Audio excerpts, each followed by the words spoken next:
You know the term. How's it go? Payback's a bitch. Well, tonight there was like personally like it's an hour later, but I was at the theater watching it, and like by the time I got in the car, I was like I want to do a review. Cause I could do it from my iPhone right here, but no, I instead chose to wait it out because why? Because of Game 7 of the Stanley Cup, not Stanley Cup playoffs, Western Conference Final. I was like, this game is way more important than a review. Like, I'm sorry if you hate me for saying that, but in honesty, it's true. Like, Game 7, reviewing a show, but like over and all, like the only matches I missed was Torito versus Hornswoggle because I don't have the network. Yeah, that's why. That's the only match I missed. Sheamus versus RVD kicked off. I just screwed that up. Sheamus and Cesaro kicked off the show, in which was a very well done match. Like, you went out here, you didn't know what to say. I was sitting there just wait. I was sitting in the theater. I'm just like, Brock Lesnar, when's it gonna come up? And then I was like, boom, there it is. I won't. There it is. Holla. And then up next, then you had the Brock Lesnar match. But fuck, I keep screwing this up. You had the Brotherhood versus Rybaxel in an effort where Rybaxel won, and then that was so stupid at the end though when Cody was just like, "You deserve a better tag team partner." I was like, "Cody, heel turn, Cody, heel, go heel, man, come on, we know you can do it." But then yeah, and then up next was I think Rusev and Big E, which was like the only good part about the match. Like if I had to rank the matches, this was the worst match of the night, and the flag bearing thing was just absolutely hilarious. This is good shtick comedy. Yeah, and that match up next is yeah, like apart from that, like I saw it, but then I was like, not as good. It could have been better. Up next we had Bad News Barrett versus Rob Van Dam in a very good match. Like I like this match personally, just because there's a lot of good finishes, a lot of moves. The only thing is though, Barrett's arms gotta be hurting right now. Did you see that bullhammer he took off the rope on the post? Excuse me. Like that not look like he was pretty dull. Like you could tell he was in pain after that match. Up next we have the whole angle with Stephanie, Bree, and Brian, which oh, that was the best. It was so well done. It was perfect. Like you have Brie, basically you had Brie slap Stephanie. You had her like storyline quit. You had her do the whole quit like CM Punk thing. When she said that, I was just like, oh my god, I can't. Like I could not believe that she said that. It's not like one of those things where it's like, I can't believe you did that. You're like, holy crap, she actually said it. I do think it was a shoot work though that one because otherwise, you like if it was probably just to silence the Chicago crowd because once they hear the CM Punk chants, like they just want to silence it as soon as possible. Basically, just get it down, quiet the chants down immediately. Yes, and then after that we had what was the other one after that? And then like it's setting up now like Brie versus Stephanie McMahon at SummerSlam. I can see it happening, and this guy's gonna be there. So it's like now I'm just looking forward to what's happening at SummerSlam. We got two pay-per-views to go, and then I'm in the building. Like how I'll be in Hamilton. I got my Hamilton House show next Saturday, and then I got Montreal. So I got 3 shows in 3 months. I'm doing good. I'm not like those guys who go to 40 shows a year, but I'm slowly getting there. I'm not gonna do that ever. No, I'm not that cuckoo. I'm not. I'm not that. I love WWE, but I would not travel all over the states. I would not travel just to go watch them live. But the guys who do, you're dedicated, and I respect that. Okay, after that we had Cena versus Wyatt in the Last Man Standing match, which like I watched Riff's video before this. Like it did feel like a bit of a six man, did, but I liked the element of the sixth man in it. Why?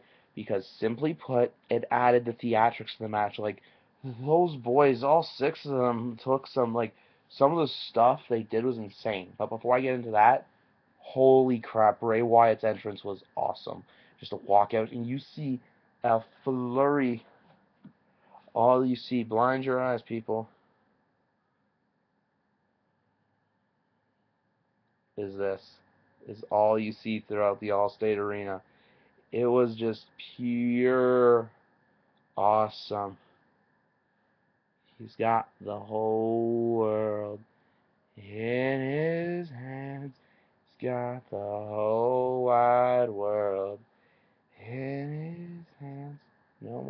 doesn't though. Why? Because he lost. But part of me thinks that the sixth man was like it was like it added elements, but part of me was like this like it was good. Like the way it ended, even like the finish was great. I liked it.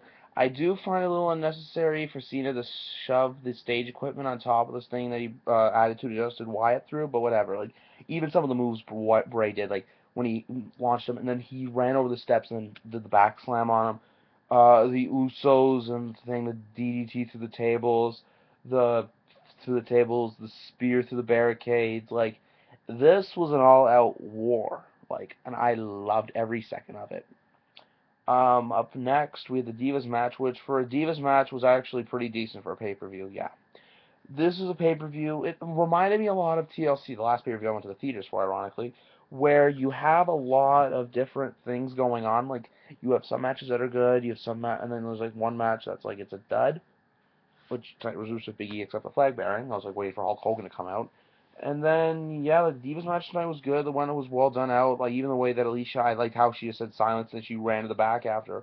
It was like well done. Like we don't know, Paige is just gonna retain, and then once AJ Lee comes back, that's when the real feud's gonna start for her. Yeah. And then after that, we had the main event of the evening, which wasn't as good as Extreme Rules, but for me, it still cut it. Like the same thing as the last man standing match. Those guys went out there and did what they could. Not did what they could. So sorry. They went out there and they just gave it their all. They went out there. They did their jobs. Like some of the spots they hit were incredible. Like Rollins off the top of basically Rollins off the set was amazing. Some of the other stuff that was really good, well done. Was Rollins getting hit with, I don't know if it was a piece of metal or it was a monitor, but it looked like it hurt. Roman Reigns took a beating tonight. Basically, Spanish announce table is the one to get punished. But and Blue Tista, yeah, I'm Blue Bordegon right now. I got my boy Blue, and my Blue Jays hat on. And yeah, apart from that, like everything else was pretty good. It was a good show. I liked it. Hope you liked it. I find like it was a good show, but it was like when you get like a 70 or like an 80, it was one of those ones where it was like yeah, but it could have gone that extra step. That's how I feel about tonight. Like it was good, but it's not like I'm gonna go bragging about it to people. Like it's like you go to the movies or you have a dish at a restaurant and you're like, how's the dish? Oh yeah, it's good. Like it's really good. It's not like oh my god, you have to try this dish. It wasn't that. It was good for what it was. I went into there with expectation. I was just like, just be a good show because Extreme Rules didn't do it for me. This did it for me. Money in the Bank. I got a concert that night. I have had it booked for a while. This was before the date of Money in the Bank was announced. And when I saw it, I was like, damn it! For a second straight year, I'm missing it because last year I was out in California. I was on vacation. Money in the Bank occurred, and then this year I got the concert, and then Battleground, and then things. So just to warn you right now, I'm probably not gonna be able to watch Money in the Bank, but I'll probably give a review on it because I'll eventually watch and then just like maybe highlight the match, but I'll still preview it. I'll preview it for you guys, yeah, because I'm cool with that. Yeah, so I give it a 7 out of 10. So did my buddies Keith and Such. Yeah, sorry, we're live car review, but Such ended up getting his dad picked him up from the theater, so we couldn't do the review. If I had driven him home, then we probably would have done a review in the car. But yeah, Raw and Total Divas review coming tomorrow. Probably maybe dual review. I might do like one and the other because I got work at I open up the store tomorrow and I'm done at 3, so I'll probably do it then. But yeah, so take care guys, and I'll see you tomorrow.